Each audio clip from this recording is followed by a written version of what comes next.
Hello and welcome. I'm Ngee Hua, the host today of Niche and Hot InvestTech Talk series. The 11-part Niche and Hot Invest Talk series gathers market incumbents, C-suite executives, and two tech founders to compare traditional with tech platforms for opportunities and risk in investments. A self-introduction here, I dance with investments across industries and across geographies. I was a founding member of Far East Venture Capital Arm, where I do strategic investments with Microsoft. I acquired ESG projects from Semco Environmental, including its first project in India. Based in Australia, China, and Japan over 10 years, I invest in properties and asset managed accumulated portfolio of 2 billion under private equity fund and REITs of Ascot. Today, I'm the executive committee member of Singapore Fintech Association, where I'm also one of the judges for Singapore Fintech Award 2019 and this year. I was recently recognized as the leading female leader in Asia, the only Singaporean on the list in the Fintech Times as an expert, specifically in InvestTech, commonly known as Wealth Tech. I advise on cross-industries expansion strategy as intermediaries under NH expansion. So audience, in today's series 4 on risk-adjusted investing, we examine financial risk versus cybersecurity risk. Unlike previous series where we will have to choose between traditional mainstream platform and fintech platform. In this unique series, the traditional financial risk and cybersecurity risk are embedded together. They are non-identical twins born at the same time but look very different. Okay, we are also bringing you a one-to-one conversation with a Japanese bank chief risk officer in Singapore after the presentations by two tech founders. We sought his viewpoint on financial risks to watch out for in turbulent times like now, and to explain recent Berkshire Hathaway confidence in Japan from a risk perspective, and share when and at what moment taking more risk would pay off in such low interest rate environment for the banks. I would like to thank our co-organizer Bridge Plus, which is part of CapitaLand, as well as the supporting organizations which are Singapore Fintech Association, Blockchain Association, and Singapore International Chamber of Commerce, and newly joined us, which is Association of Information Security Professions. Before we get started, I have just a couple of housekeeping announcements to ensure you all enjoy the program. If you experience any issues with audio or video quality, try to refresh your browser or use the chat box for support from Bridge Plus. Dennis will be able to help you. You'll be able to submit questions throughout, and we hope you do. Do include your name and company name so that we can give you a shout out. Please engage with us on social media. We are having a conversation there as well. So join us using the hashtag Niche and Hot InvestTech. Let me now introduce our two cybersecurity fintech founders. Our first speaker is Christopher from Dathena, an artificial intelligence-enabled data privacy and security platform with risk and compliance remediation workflow. Christopher has over 14-year experience in information security risk management with HSBC and Barclays Bank in Europe and Asia Pac, and with Emirates Airlines, where he conducted research on cybersecurity risk in safety critical systems. You'll hear Christopher demystify cybersecurity risk, including with cyber defense plan, and together with our second speaker, Paul Horangi, do stress testing to fend off cybersecurity hackers. Horangi is a cybersecurity company with integrated software as a service security platform and penetration testing capabilities. Paul was instrumental in expanding Palantir footprint in Singapore, Korea, and New Zealand, and within Grab, the taxi company, Grab sharing company, as their head of IT. Horangi is a Singapore-based CREST accredited company and trusted by industry leaders such as Gojek, MoneySmart, Property Guru, and Tickets.com. He will talk about cybersecurity risks for investors, financial institutions, and the new risks during turbulent times. Audience, let's get started. Christopher from Dathena, please. Thanks a lot. Thanks, everyone. I'm delighted to be here. So today I'm going to talk about, the new risk arising, especially during this particular time with COVID. And I will, suggest an approach that is a bit different from one of the most of the security vendor. To be honest, we're going to really focus on what's very important is to secure remote work. But meanwhile, the question is like, can we decrease the cost, for data protection? Because we see that it has been like an increasing trend for the last 10 years. So the question is like how we can change that through very quick win and pragmatic approach. So let's get started. Okay, so in a sense, you have a lot of people now working from home. I think like pretty much everyone, myself and in our company, Dathena, we all work from home, no more office. But what it means also is that you have to use, more cloud tools. You have to access remotely to your data center. And that is posing like a very new type of risk because you need to share this information across your organization, but also outside of your organization. And the painful part is really like how to protect the sensitive data. So anything related to business critical, it can be your financial information, it can be your client information, can be your IP, and also all the personal information that needs to be protected when you think about PDPA, GDPR, and CCPA. So to actually give access to the data, you need to make sure that you have a risk-based approach and that follow the need to know. But how you can enforce that automatically and seamlessly, and most important, how can you make sure that you comply with all the regulatory requirements? With all these constraints, you also need to reduce your costs, and that is very important. So there's a lot of trend today where organization will consolidate their security vendor, and there's a wide adoption of Microsoft 365 for enterprise. And these Microsoft 365 contain a lot of data protection features. Unfortunately, they are very expensive. So the basic package is about like $30 per month per user. And the advanced package with security is about like $57 per user per month. So it's roughly like 2 times more expensive to have these data protection tools embedded. And the question that I want to address right now is like, do you really need to protect all your employees the same way? Number one, they might not need to access to a lot of confidential information or sensitive data. And number two, if they don't, well, you probably need to have a set of control that is less for the people that do not access sensitive information, specific control on targeted data repository and resources for the people that are at risk because they access a lot of information. So what we have, the approach that we have taken is like this work of risk assessment historically has been done always in a manual way. So it was done, through audit or risk and control assessment, a lot through interview. So you have people, within an organization that go and check with every single department, what information do you use, what application do you use, and they fill this questionnaire. And of course, this is very tedious, this is very long, and there's a lot of error. So what we have done in essence is to create this mapping of data in people automatically through an AI engine that will do the full inventory of your data asset and will provide a much higher accuracy and much more automation. So you have a massive cost cutting to do that. And this is done through our AI engine on which we have already 5 patents registered. Next slide.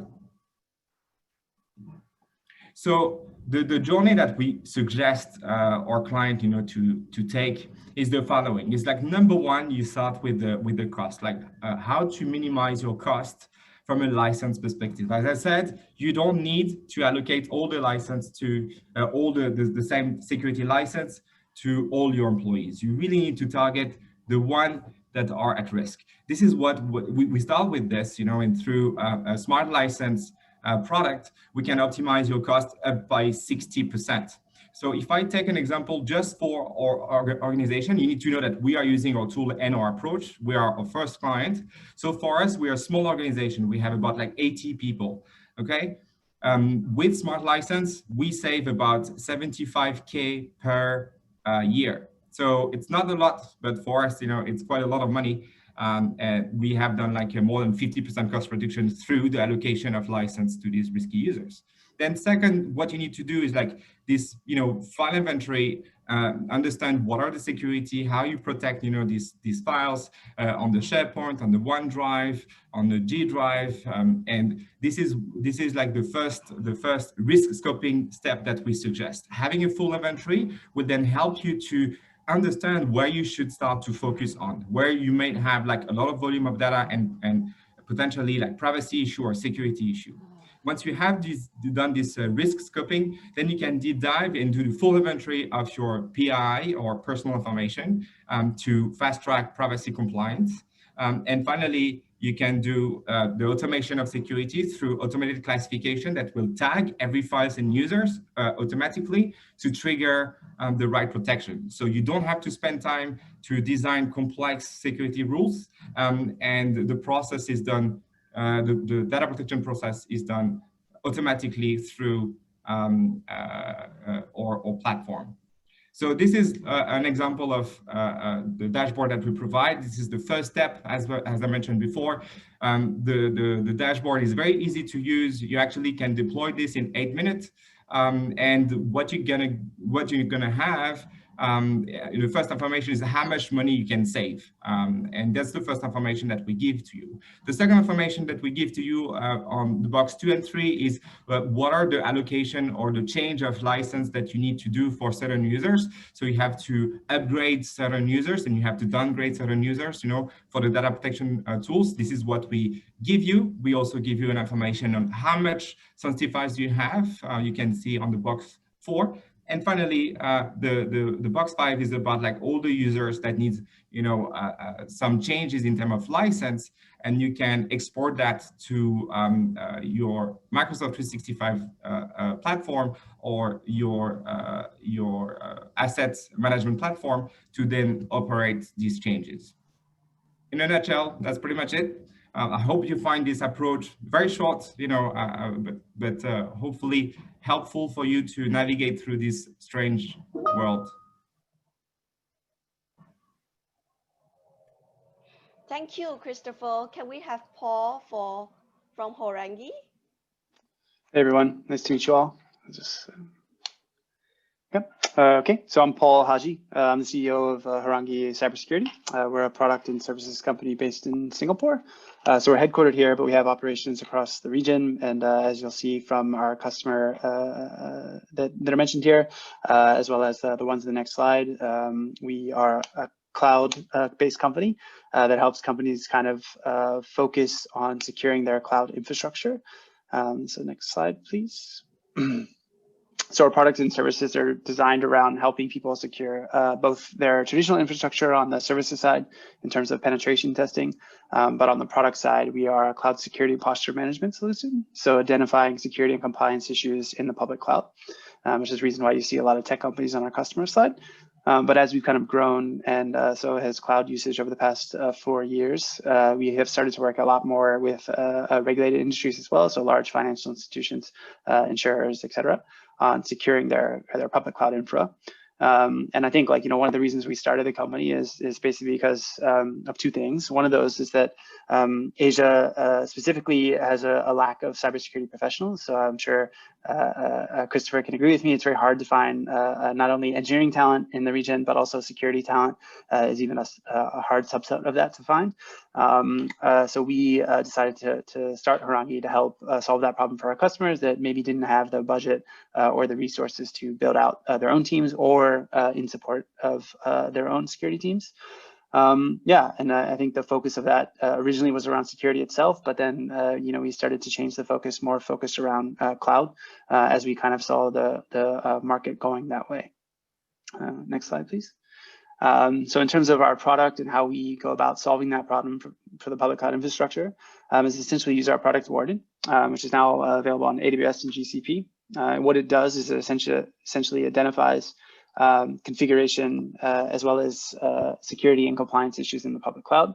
And Gartner gives some interesting statements around this specifically. So 99% of the cloud security issues through 2025 are essentially going to be the customer's fault. And what that means is that all the cloud service providers work on what's called a shared responsibility model. So basically they're responsible for some pieces of security and you as the customer are responsible for others. Where Horangi's product helps is by focusing on the customer's responsibility and helping mitigate any security issues in their cloud by identifying them and integrating with the development systems to help that company fix them. Another interesting statistic from Gartner is basically states that a CSPM or a product like Horangi's being integrated into the development lifecycle does reduce security incidents by 80%. Next slide, please. And what we focus on as a business and kind of like our product as well is we create detailed findings. So really a lot of the problems that we're facing and our customers are facing is not that they don't know how to identify the issues, but how to fix them. So we've gone through all of the findings that we have and given step-by-step instructions on how to actually remediate the security issues.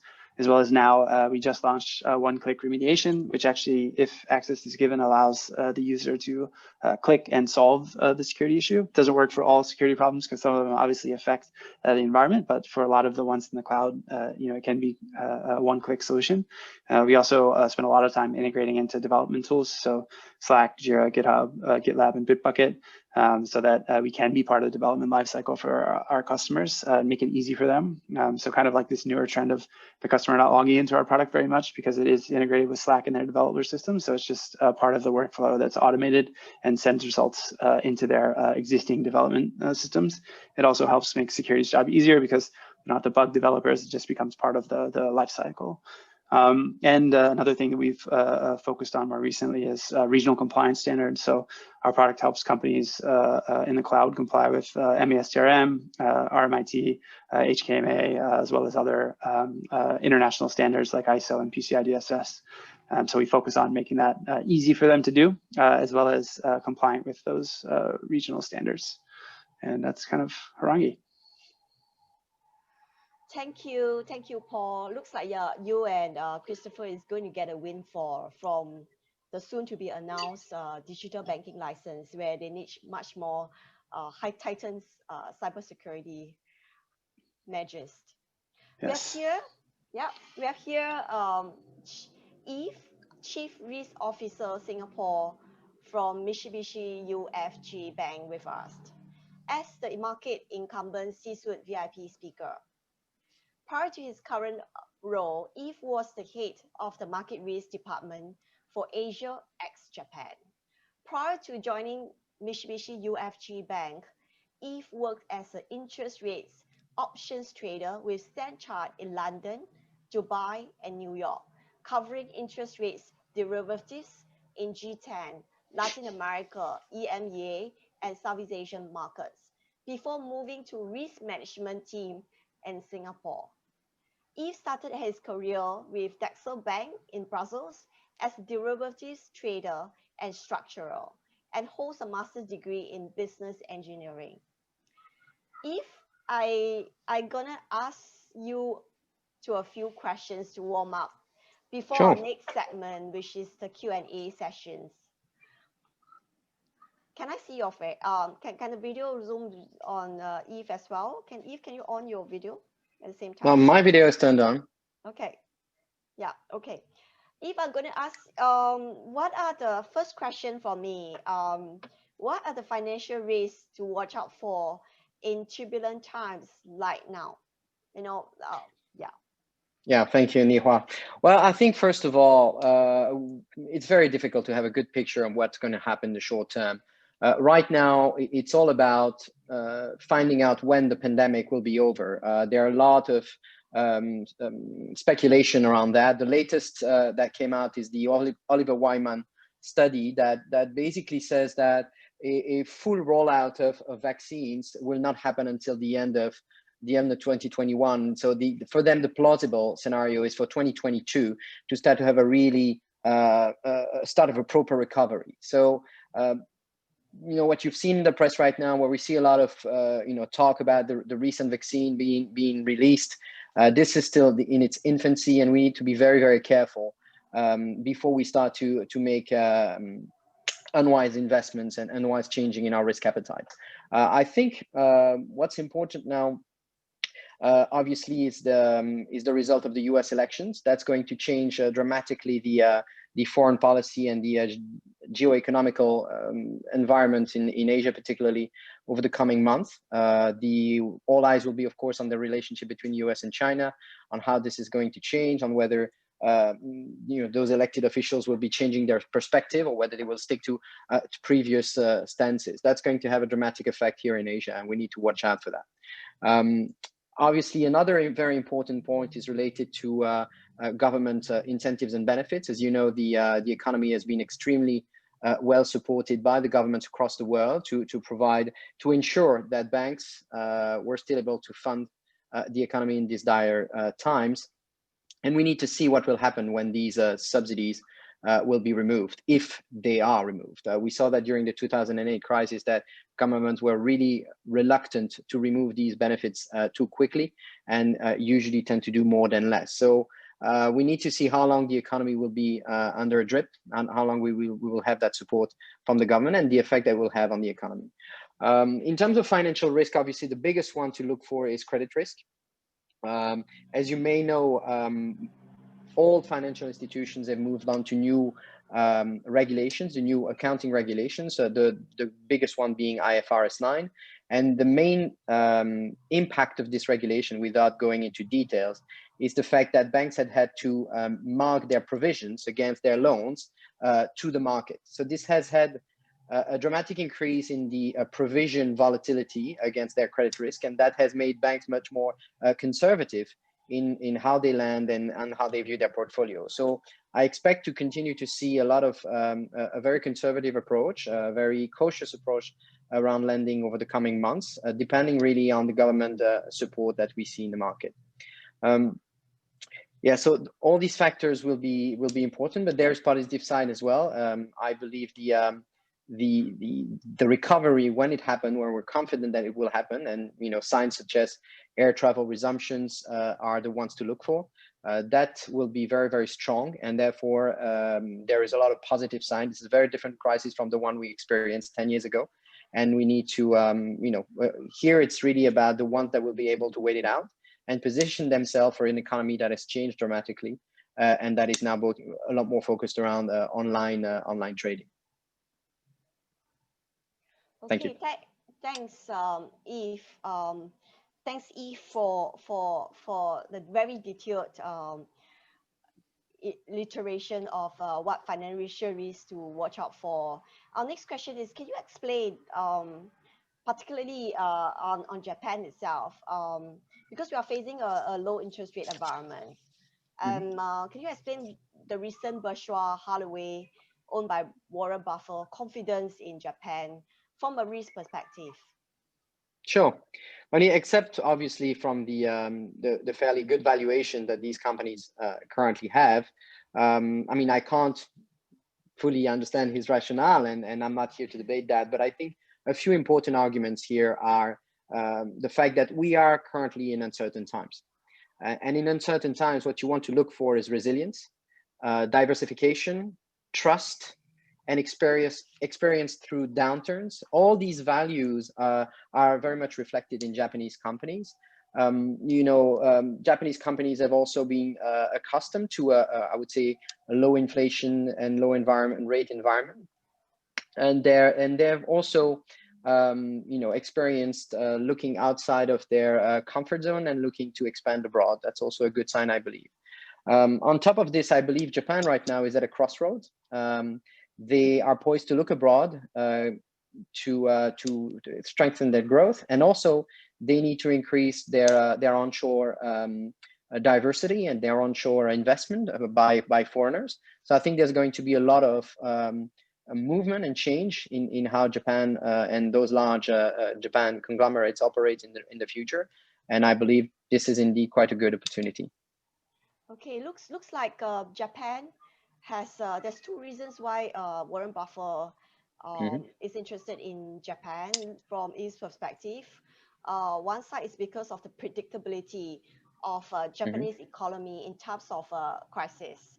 And it's not a very fortunate thing that they have crisis, but to overcome it is a learning, and we have a case study. That's exactly what I shared. I mean, this is about experience. They've gone through a low inflation, low growth environment for years, and even deflation or stagnation. So there is the experience, and they've shown to be able to prevail during these times. So I think in uncertain times like this, having such a diversified, also it's a very diversified portfolio. He's investing in companies that have close to 2,000 different businesses in them. So this is a very, I would say it's a very cautious yet optimistic investment. So as one quick question, I'm an investor myself. Sure. Sometimes the moderator will get carried away with interesting questions. Is it a good time for retail investors like us to jump in and start to mimic Warren Buffett's behavior and have maybe enhanced confidence in Japanese economy and stocks in such turbulent times? Although we have vaccines, but they may not work or may not be deployed fast enough.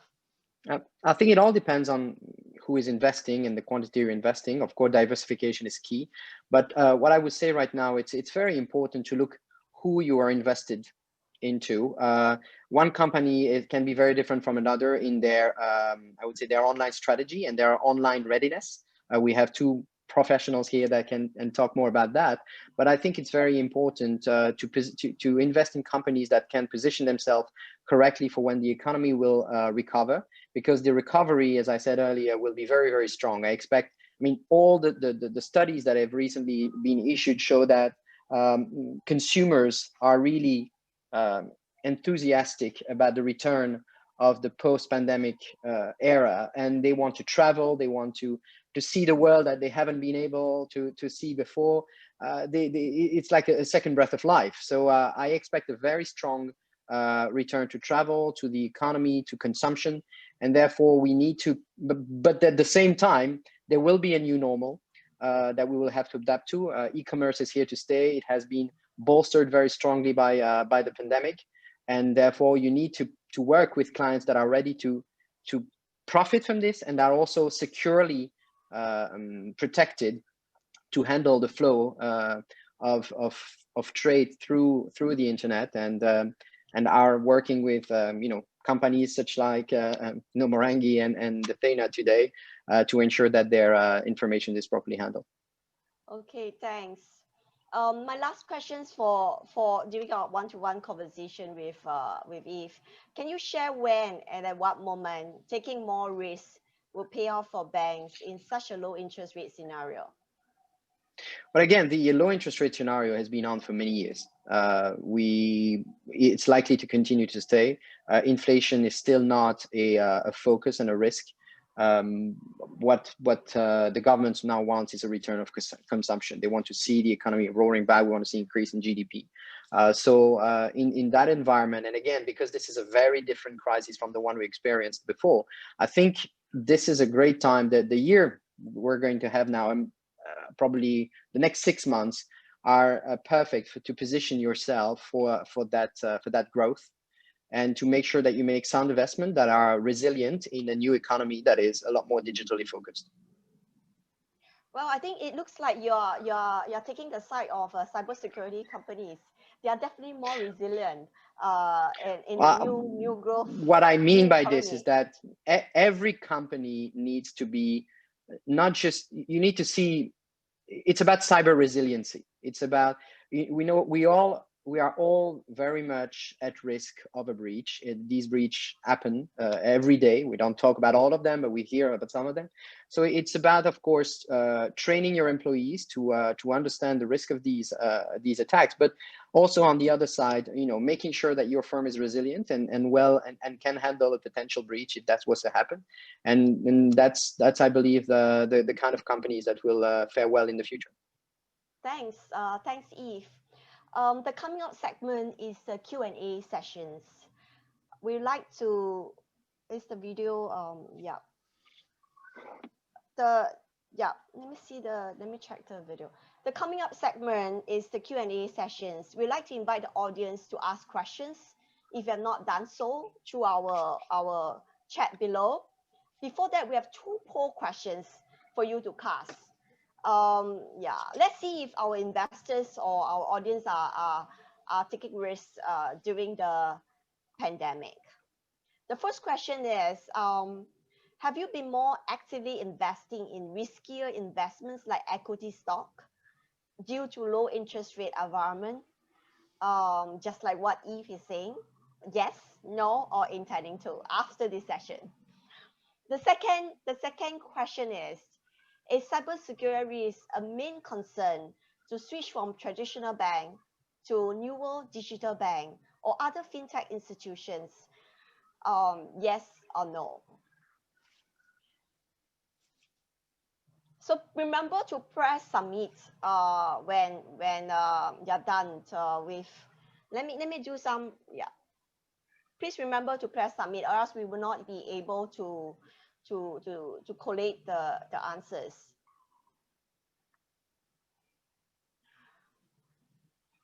So we are looking forward to Q&A sessions. Let us take a look whether there's Q&A sessions.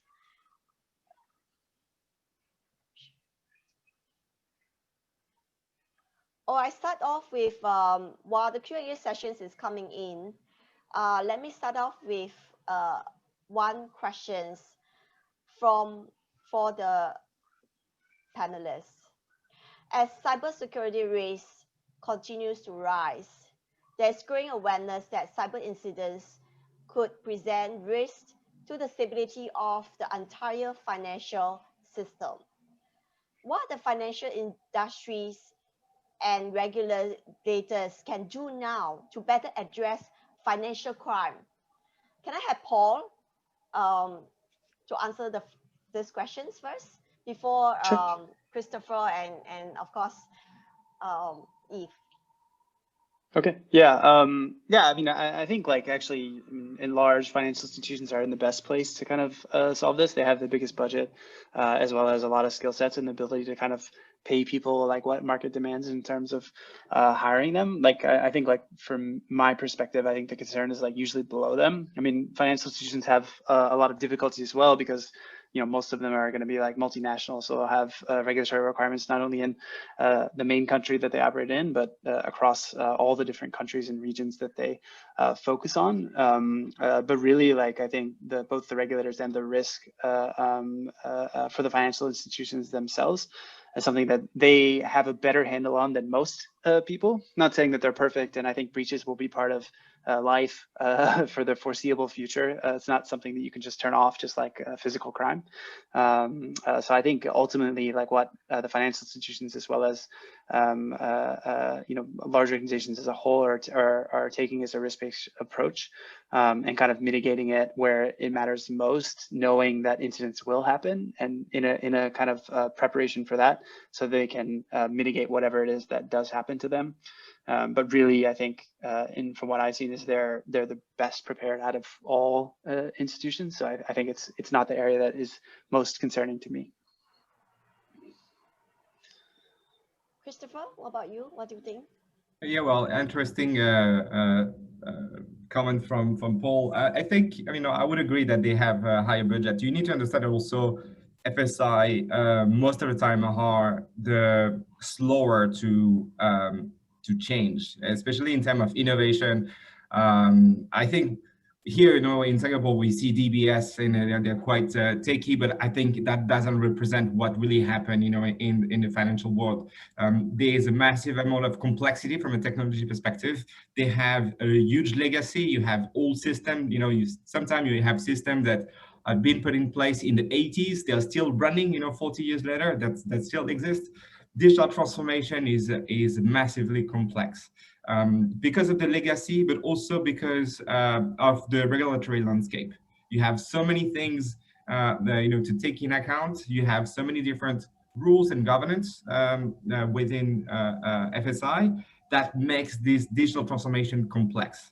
And through that digital transformation, you may miss some of the cybersecurity control, or you may not focus enough on what you need to do, because they are slow to number one, decide, and they are even slower to execute.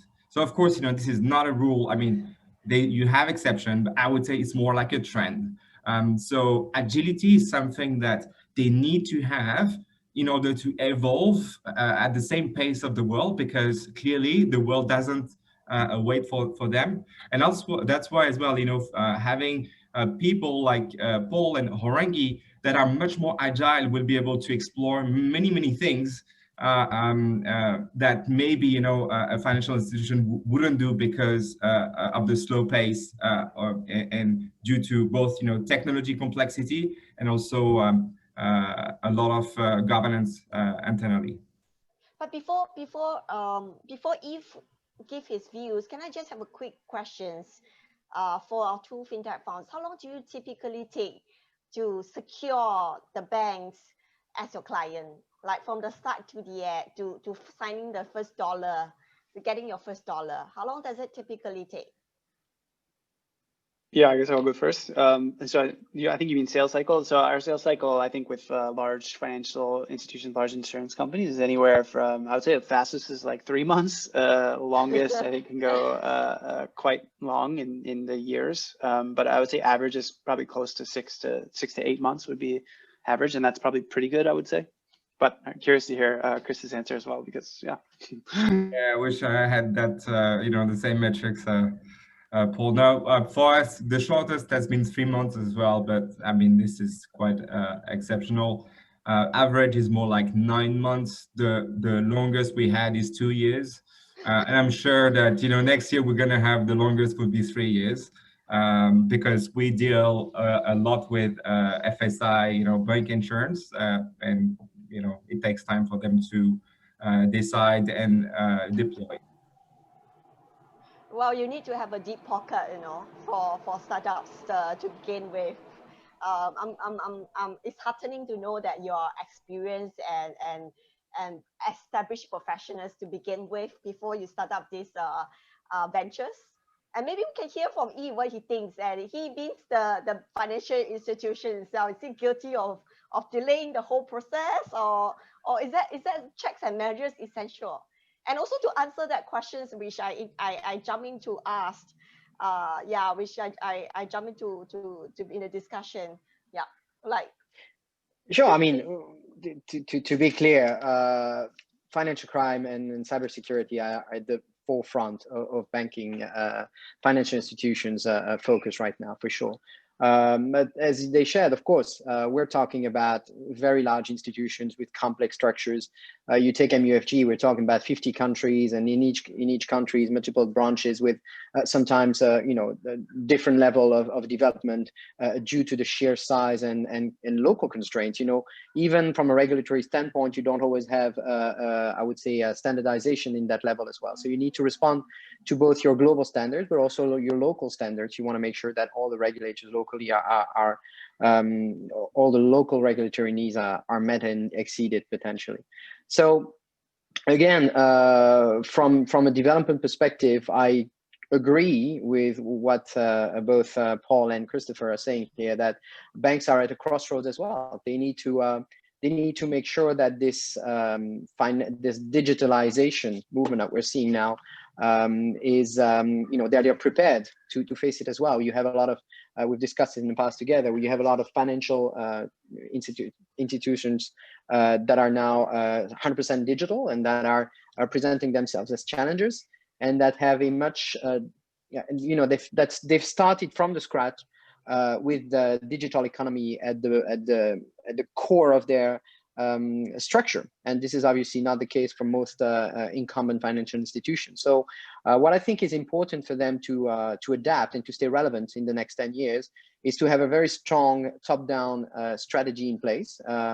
You do not want to waste the next few years with a bottom-up approach where, again, only regulatory needs, local regulatory needs are addressed in a very unstructured way. You want to come up with a top-down strategy that thinks long-term and that presents itself with all the necessary elements to be resilient and in line with the new market expectation.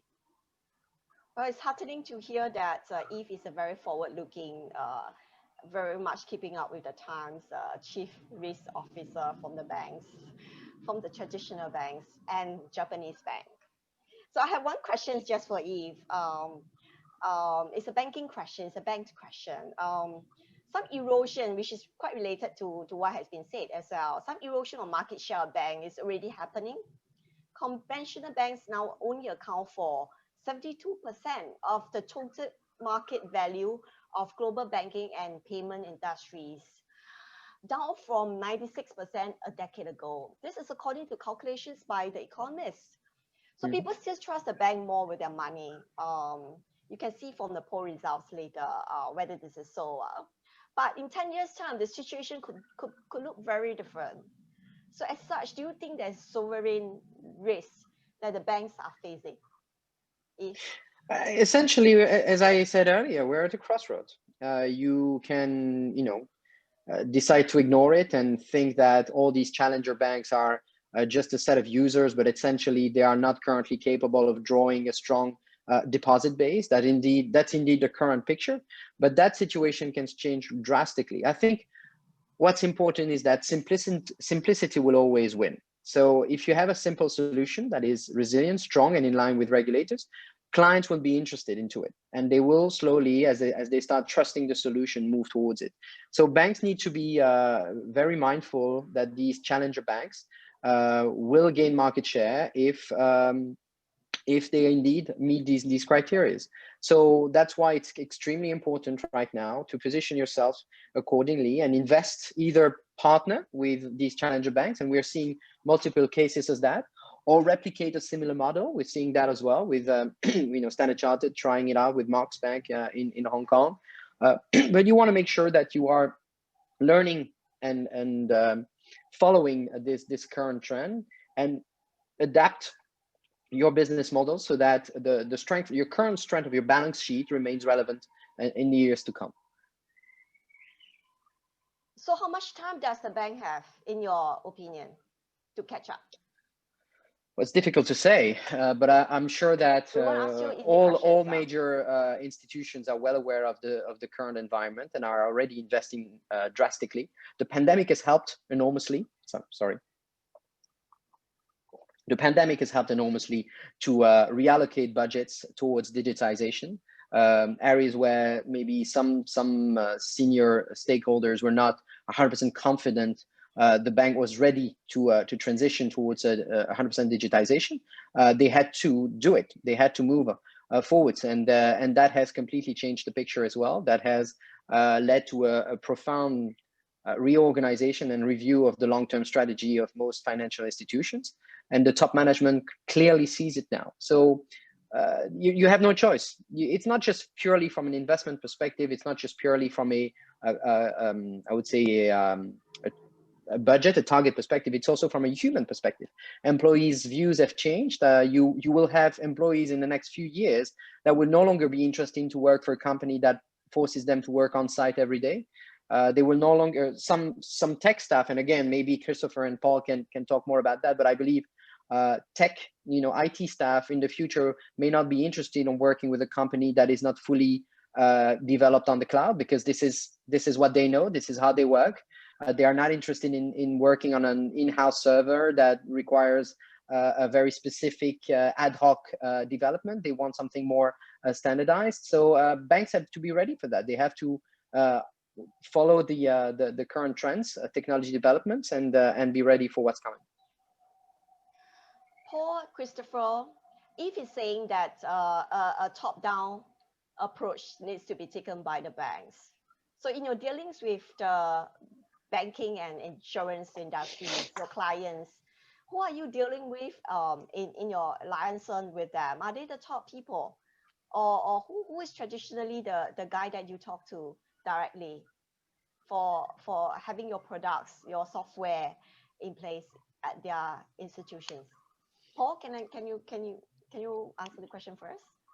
Sure. Yeah, I think for us, I think a lot of it matters on price point. I think on like who we're talking to in terms of the customer and how big the engagement is, and that person goes up. But generally, it's going to be someone under the CISO, under the Chief Information Security Officer department or the technology department. And that's just because of like where we sit and who we're selling to, which is generally like going to be the development team or the security team. But when I was at Palantir, for example, which was like the much higher price point, but also solving security problem, we were definitely dealing majority with the CEO, C-level executives on solving those types of problems. But I really think that has a bit to do with price point. But I 100% agree with Yves in terms of where to focus from all companies. I don't think this is just banks, which is basically it needs to be a top-down approach, and like the executive team and board needs to be bought in sort of implementing security in the organization. And like, I mean, most of the banks these days have some sort of security culture in place, but it can always be improved. And I think again, like some of the smaller companies is really where you see like there is no security culture, which is like to me is a bit more concerning because they're not thinking about security as a executive level responsibility or getting that executive buy-in when they're like changing initiatives within the business. But curious to hear Christopher's point of view as well. Yeah, so we are dealing with the Chief Information Security Officer, I would say 50% of the time. We engage also with the Chief Risk Officer because you know, in some project they are the economic buyer. They don't take care of the implementation, but they are buying the outcome, which is, you know, manage risk and promote compliance. In that same spirit, we talk to Chief Compliance Officer as well. And recently we are seeing more and more what we call DPO. So Data Protection Officer. They report sometimes to legal, sometimes to risk, sometimes to compliance. It's still like a new role. What is important and what is interesting? So DPO stands for Data Protection Officer. It's a very interesting trend right now because it's a new role, and you have people that, you know, improvise themselves DPO. It's a bit sad sometimes because they don't necessarily have experience or tools or budgets. And team. So that's a very, very strange situation. And I think this the DPO will mature quite quickly, or at least it should, since we see a lot of regulatory audits, you know, in the FSI industry for CCPA and GDPR and even beyond. So I think this crowd, it's quite interesting because you don't see the same level of maturity and you don't see also the same focus. So Chief Risk Officer will tend to focus a lot on the unit economics, you know, and having a risk coverage that makes sense from a dollar value perspective. So they will really focus more on return on investment. CISO will, so Chief Information Security Officer will focus more on the technical problem that they're trying to that they're facing, and DPO are looking at for more like for advisory and an approach perspective, because of most of the time the lack of maturity of the function within the organization as it's a new role. Okay, thanks, Christopher. Yeah, thank you very much. Let's see the poll results. Have you been more actively investing in riskier investments due to yes? So I'm part of the normal people who invest more in in stocks due to low interest rate returns just by living in conventional low risk bonds. Number question 2, we have 83% of the people is indeed concerned about cybersecurity risk when they switch from traditional banks, which are safe haven, to newer digital bank or other financial institutions. So I think so it's actually quite in line with what we think. Yeah, great. Thanks, Dennis, for showing us the poll results. We only one time for one last question. Quick answers before we end off. So what are the niche and hot risky trends you foresee and ways to mitigate? Yeah, give me 1 or 2 more points that you see, or 1 or 2 risky trends. Christopher, please. I think, yeah, shadow IT and remote work is definitely an increasing risk. And also we see a lot of attack related to ransomware. That is a real business right now. And one of the biggest hacker group, generated like over $1 billion of revenue in the last 12 months. So they are, massive industry as we speak. Paul? Yeah, I think. Yep, I think I identify with everything Christopher said, but also I think we're seeing a lot of problems with cloud specifically. A lot of breaches are happening in the cloud. So that I think happens from 2 reasons. One is just there's a lot going on there, and there's a lot of mistakes that you can make if you're not paying attention to what your development or engineering team is doing. The other being there's a lot of transition from traditional IT infrastructure to the cloud because of the remote switch, which Christopher mentions, and the training that isn't happening, I think, for that transition is causing a lot of issues for especially large companies that are making that transition to the cloud, that are not investing enough in the security training for their teams as they do make the transition to the cloud. So those are the 2 things that I see.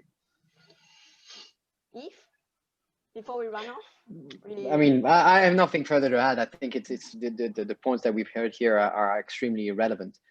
We are absolutely seeing these trends, and we need to address them. We need to look at these kinds of positive solutions to help us face this transition that is going to happen whether we want it or not.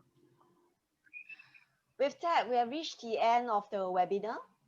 We look forward you to join us for our future niche and hot InvestTech series at Bridge Plus at 79 Robinson Road next month when it's open, to coincide with Singapore Fintech Festival happening from 7 to 11 December 2020, and will feature a unique hybrid format online-offline platform.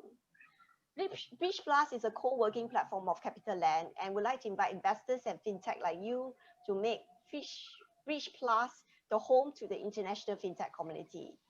Thanks speakers for being such and audience for being such a engaged audience, and your support for niche and hot Invest Talk series, and especially those who come from the previous series as well.